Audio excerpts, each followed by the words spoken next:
Assalamualaikum warahmatullahi wabarakatuh. Perkenalkan, saya Rahmatika Padilatun Nasri yang akan bertindak sebagai moderator untuk diskusi kita pagi hari ini. Sebelum kita memulai acara ini, marilah kita panjatkan puja beserta puji syukur kita kehadirat Allah Subhanahu wa Ta'ala. Berkat rahmatnya kita dapat berkumpul untuk berdiskusi pada pagi hari ini. Baik, untuk menghemat waktu, marilah kita buka acara ini dengan mengucapkan basmalah. Bismillahirrahmanirrahim. Baik, materi diskusi kita hari ini adalah kelas kata, frase, dan klausa bahasa Indonesia yang akan dipresentasikan oleh kelompok 2. Pemateri yang pertama yaitu Naufal. Assalamualaikum warahmatullahi wabarakatuh. Perkenalkan, nama saya Irfan Naufal. Sebagai pemateri pertama, saya akan membahas tentang kelas kata. Kelas kata adalah golongan kata dalam satuan bahasa berdasarkan kategori bentuk, fungsi, dan makna dalam sistem gramatika. Untuk menyusun kalimat yang baik dan benar dengan berdasarkan pola-pola kalimat baku, pemakaian bahasa harus mengenal jenis dan fungsi kelas kata terlebih dahulu agar tidak terjadi kesalahan. 2. Fungsi kelas kata.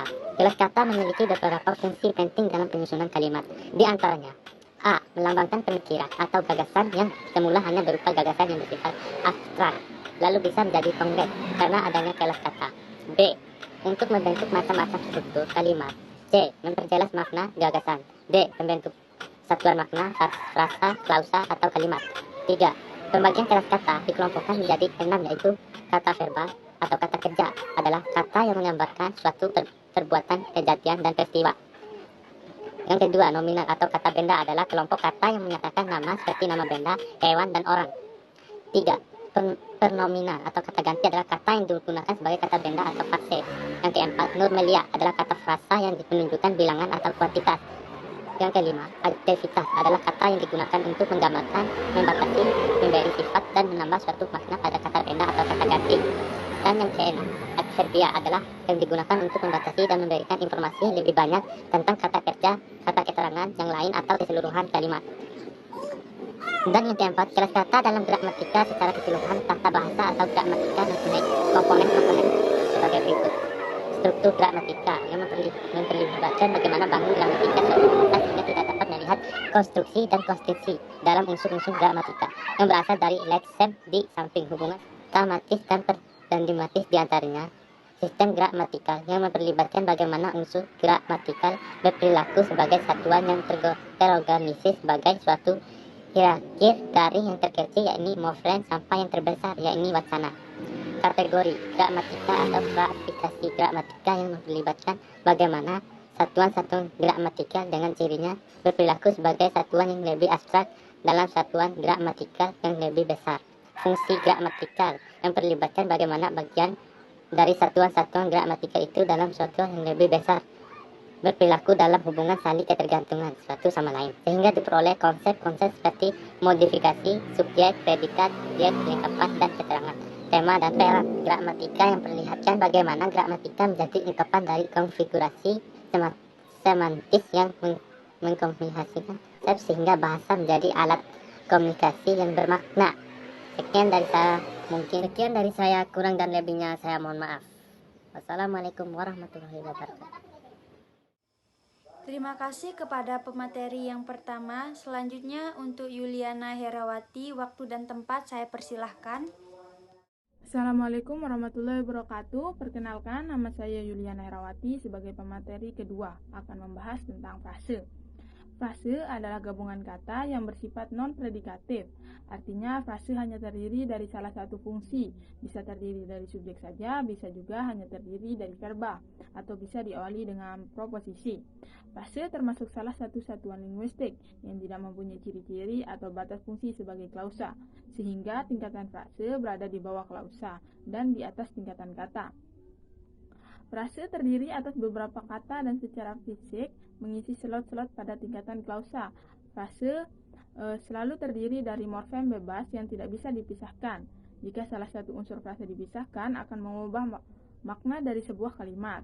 Maka dari itu, pemindahan tata letak frase harus dilakukan secara keseluruhan. Frase dibagi menjadi beberapa jenis.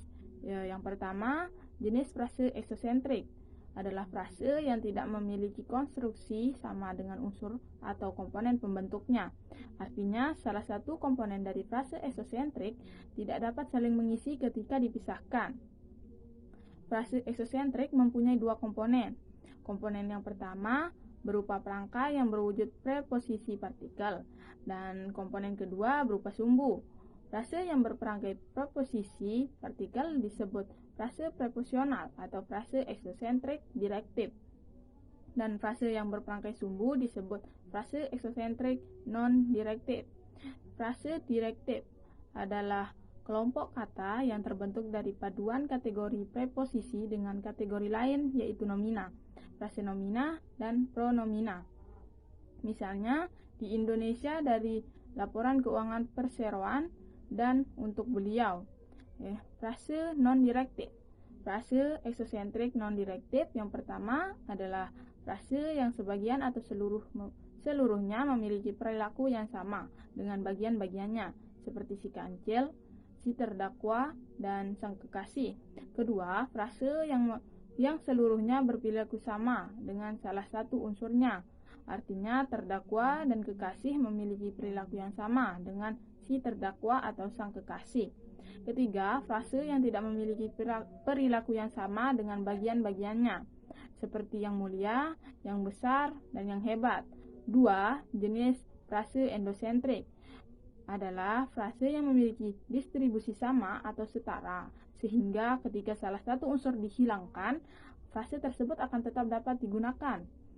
Selain itu, frase ini juga memiliki salah satu bagian yang disebut komponen atasan dan komponen bawahan.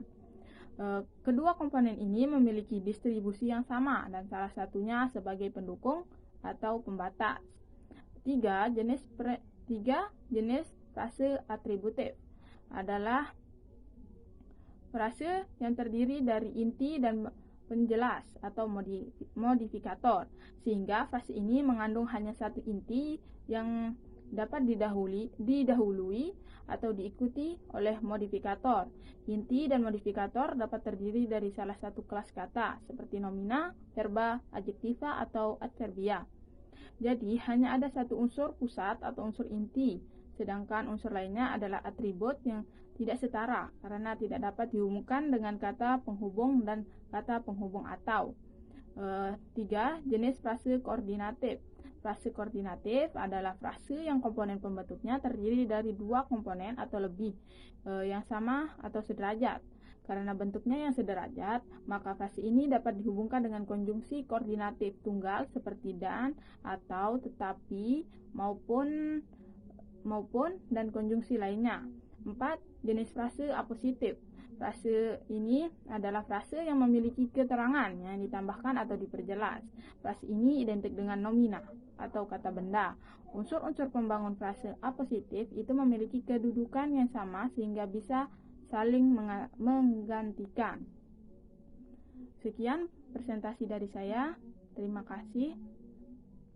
Assalamualaikum warahmatullahi wabarakatuh. Terima kasih kepada Yuliana Herawati. Selanjutnya materi ketiga yang akan dipresentasikan oleh saya sendiri. Materi yang akan saya bahas adalah klausa kata, yaitu klausa bahasa Indonesia.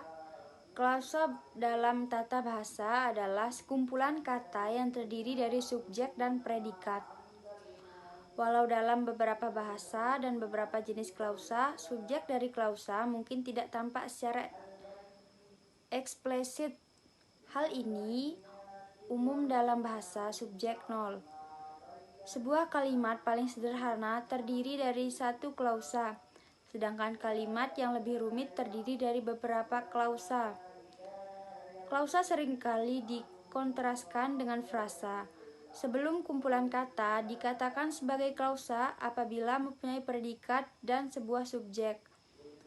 Sementara sebuah frasa berisi kata kerja subjek atau berisi subjek tanpa predikat. Sebagai contoh kalimat aku tidak tahu kalau kamu membuat lukisan itu. yang membuat perbedaan seperti itu.